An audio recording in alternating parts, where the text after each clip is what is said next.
Right about now, you are listening to the Legacy and Leadership Podcast, a show where we discuss living as a leader worth following, leading others to do the same, and in doing so, leaving a legacy for future generations.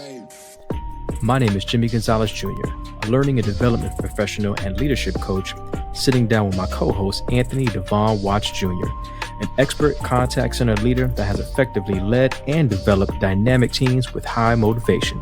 Together, we have over 30 years' experience in the corporate game. Join us as we discuss our growth as leaders, share the lessons we've learned, and interview others to see how their leadership style was shaped as they were mentored by adversity.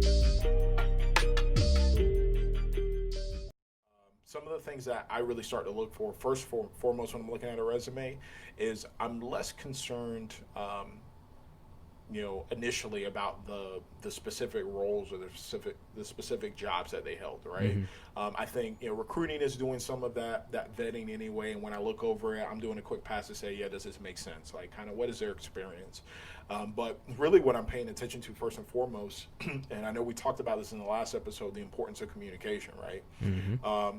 I'm really paying attention to, like, how do they communicate, written, like written communication. So much of what we do is tied into not just verbal communication, right? But we're especially in this environment, right? We're sending Skypes, or we're sending IMs, we're sending emails, we're drafting SOPs, we're writing out processes, we're doing all of this stuff, right? And so your written communication is extremely important, and I think your resume is kind of that initial impression of, hey, this is how I express myself in written form. This is a Mm-hmm. summary of the things that I've done or achieved, and this is how I'm able to speak to my contributions. Right, like, I'm getting all of that from your resume. So I pay a lot of attention to the written communication. So that's first and foremost, and then I use that to make decisions or to have an impression about this candidate, right, from a communication perspective.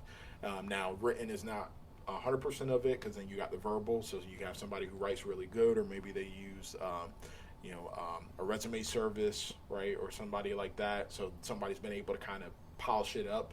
So that's great. Now, how well do you actually speak to your Mm-hmm. accomplishments and the things that you've done? Um, but I do use it as information. The next thing is, and I kind of talked about the fact that I don't put a lot of stock necessarily into, like, getting into the nitty gritty of the resume and those things, because I would expect that those things are coming to light through our discussion, Mm-hmm. right? And so, one of the questions that I love to ask to kind of get it jump started is, I'll ask somebody, hey, so I have your resume here in front of me. I've had an opportunity to review it before, but I think it'd be really helpful if you just kind of walk me through your experiences and how did you get to where you're at, and um, the various positions that you've held, right?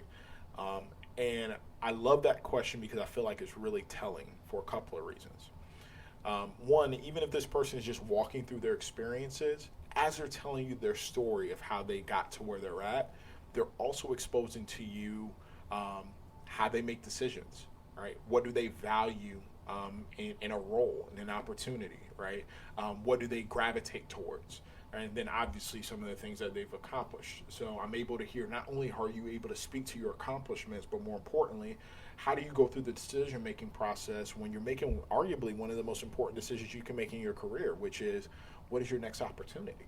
Mm-hmm. Right? What do you decide to take on? Who do you decide to tie your talent to? Um, all of those things, right? And so when I hear people expressing that, hey, they pursued a position because it paid more money, right? That's information. Excuse me, that's information. When I hear people express that, they wanted to get diversity in their experiences, right? That's information. When I hear people say that they gravitate towards roles where they want to help, or they can provide support for brand new employees that are maybe struggling or transitioning for the first time in this industry, that's information, right? And so the more information that you get, the better you're able to make decisions and start to um, compare that to the existing makeup of your team. How does that fit into the motivations of my team? How does that fit into the overall vision that I've laid out for the team? How does that fit into maybe where we're currently at in the organization? Maybe I have somebody who, their mindset is hey, I go where the money's at. You know what I mean? And so I'm bouncing around from position to position until I find the money. I'm not mad at that. If that's been working for you, do you, right? But for me, I may not be in a position as an organization to be able to one, either compete from a financial perspective, or two, be able to fulfill that hunger of always chasing down the money, especially if I know this is going to be a long-term build, right? This is going to be a long-term project, and so you're probably going to realistically be in this role for about 1.5 to 2 years. That's what I have in my mind for your development, right? For anybody that's in this role, and so if you're accustomed to, I'm looking for 6 to 9 months, and then I'm on to the next. We may not be a good fit for one another. It's not anything bad about you or anything bad about me. It's just you also have to take into consideration, does the position that I have to offer meet the needs of this candidate as well? Because I want it to be a good fit. I don't want to bring you into the organization under false pretenses, and then when you get here, it's like, all that stuff that you thought was probably going to happen or possibility, and you said that you valued. Yeah, I knew from the jump that I couldn't meet those needs, but you're really, really talented, and so I just wanted to wing it and see if I can get you to at least stay for a while.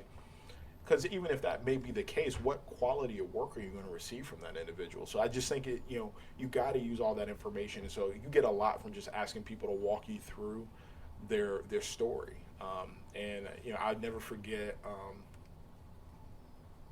I don't know if it was my pops who said it. I think my pops did pass this on to me. I don't know who he got it from, but I remember even as a youngin, my pops used to tell me, man, you gotta, whenever you're talking with people or interacting with people, man, you just gotta talk to them about their favorite subject. And I'm like, how do I know what somebody's favorite subject is? I'm just meeting them for the first time. He's like, bro, everybody got Always the same them. favorite subject. Yes, it's them.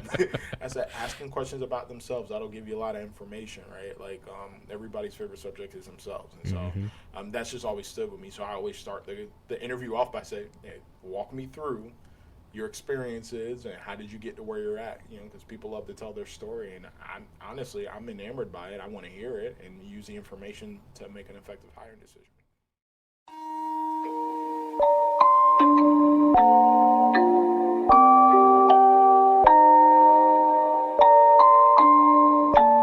Rage on that beat, going crazy.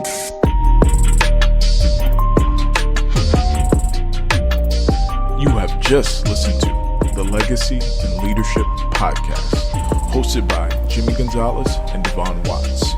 Thank you, and we hope that you live, lead, and leave a legacy worth remembering. Until next time.